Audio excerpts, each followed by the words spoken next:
Welcome everybody to the A Little Less Fear podcast. I'm your host for the show, Dr. Lino Martinez. Oh yeah.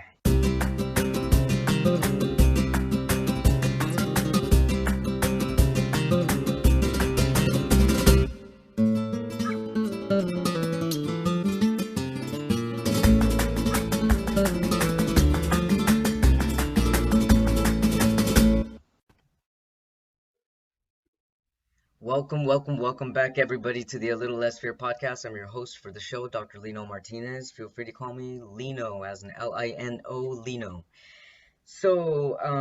Yes, today's episode is about ASL interpreters being needed. ASL as an American Sign Language interpreters are needed.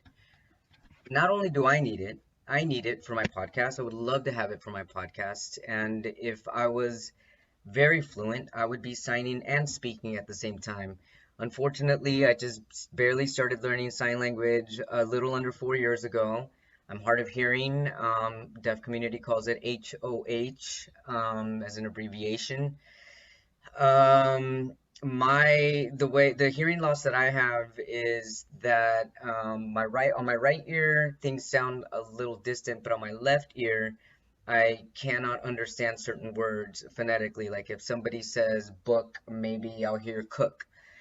So it's progressively, slowly getting worse for me. And in the meanwhile, I'm locked up because of the pandemic. I haven't been able to go back to school to continue my studies in sign language, which is a goal for me to continue, because if you don't use it, you lose it. It's like any language. I have my Spanish podcast, and if you've been listening, my Spanish isn't all that because I don't use it so often. And if I could, I would, and I am, and I'm doing my best to continue to better myself every which way to better serve my community. So, with one of the biggest underserved community being the deaf community, the biggest thing that I see is that there aren't enough interpreters out there. We need deaf interpreters for everybody, not just deaf, hard of hearing, and people who don't want to speak, people with autistic behaviors. A lot of them use sign language, even people with Down syndrome. Sign language is a beautiful language, and it's the third most spoken or unspoken language here in the US. It's the third most sought out language in the United States. So what's going on? What do we need to do to start teaching our kids sign language so that it becomes a little more fluid and more fluent? I decided to do this podcast because of a situation that I have right now. A friend of mine, a trans friend, who I am going to interview as for part of the coming out stories. He's deaf, and he gave me the phone number, the contact information to an interpreter on Instagram. I reached out to her and asked her if she would translate for my trans friend. She said she would, and that she wouldn't charge me, which is incredible. But towards the end, or meaning right before it was time to interview, she told me that she was looking for a deaf trans interpreter, because she feels, and these are not rules that she makes, these are rules that she apparently has gotten from either feedback from other people, or what she's learned being in the deaf community, is that direct and right representation is the best way to be an interpreter. So basically, she didn't want to get any backlash because she's not trans, and because she's not deaf, but yet she's an incredible interpreter. So when I reached back out to my deaf friend Mixie to let him know what she said, he was very hurt by it, tearfully hurt by it, to the point where he even did an Instagram post about it, and how basically disappointed he is, because to him it doesn't matter if the person is trans or black or white or short or tall or fat. It doesn't matter. All he needs is his story heard, somebody to translate, and that's it. That's simple for him. What hurts me is that I'm not able to be that fluent for him. Otherwise, we could probably do the interview no problem. Considering that my podcasts are time constrained within 30 minutes, and that I'm a slowpoke with sign language, I'm not the best candidate to translate. However, we could do, we could try it out and see how it goes. But to be more technical and more professional, it would be best to go with somebody that has a lot more experience than I have. So, going back to my friend Mixie, who's a deaf trans man, he's injured by the other woman not wanting to translate or being an interpreter, I'm sorry, because she is, I guess I don't know what she is. I can't even identify for her. I didn't ask her. We didn't get into these questions whether she's cis or a lesbian or what. That doesn't matter, and none of it matters because what really mattered to him is just translate. That's it. Period. Can you translate for me? Yes or no?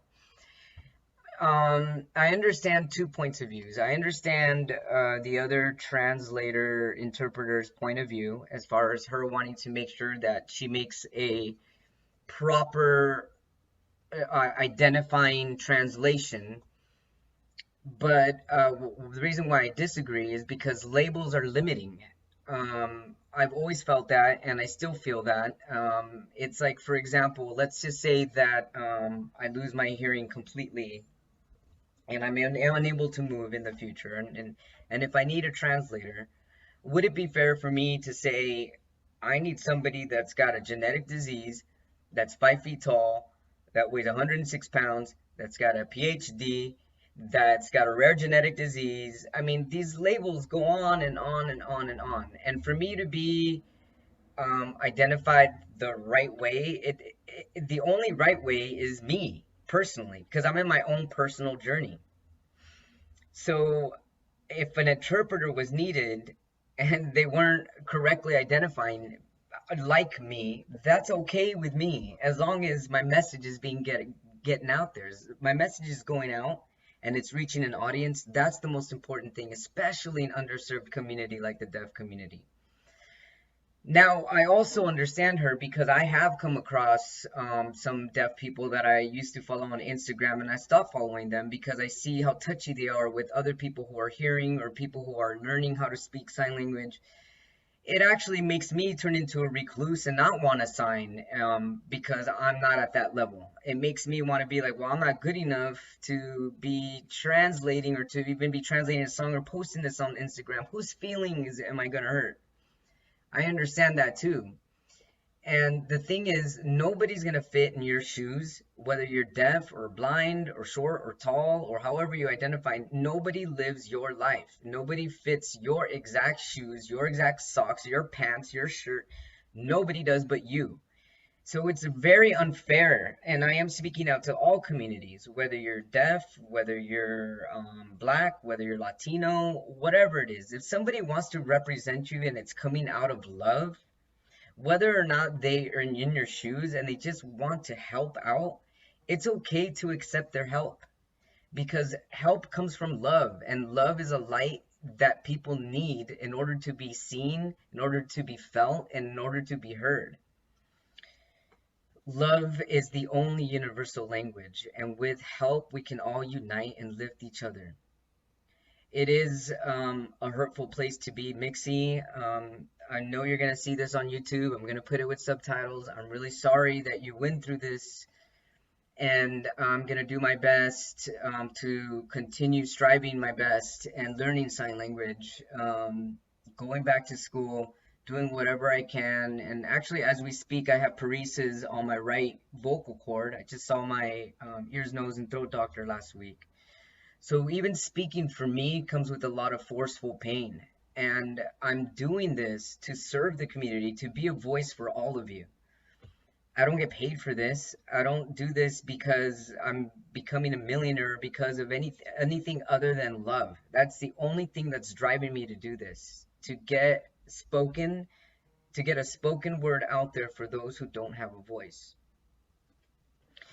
With that said, my next interview, hopefully, I think once I get the interpreter, is going to be in a couple weeks or so, where we will finally get to meet Mixie, and I'll finally get a translator. a non-biased translator to translate for us.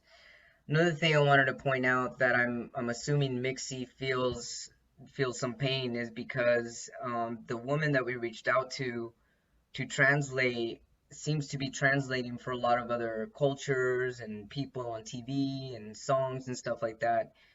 And maybe Mixie's feeling that because he is trans, that this other person can relate, or maybe they're feeling transphobic.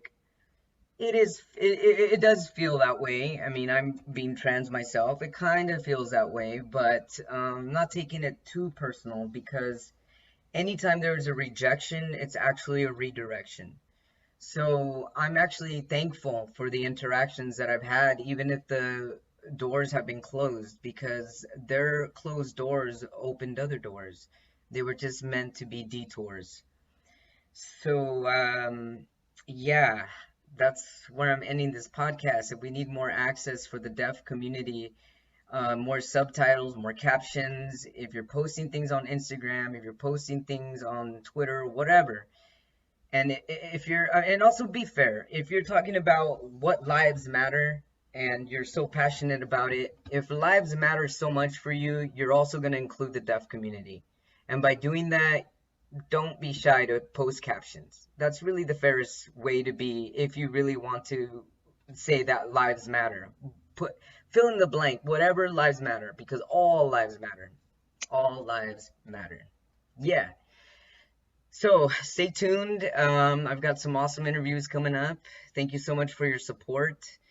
And let's just keep lifting each other high. So whether you're here, whether you're up high, whether you're low, whatever it is, and however you're feeling, stay tuned because we're all here to support each other. I love you all very, very much, and we'll talk soon. Have a wonderful week.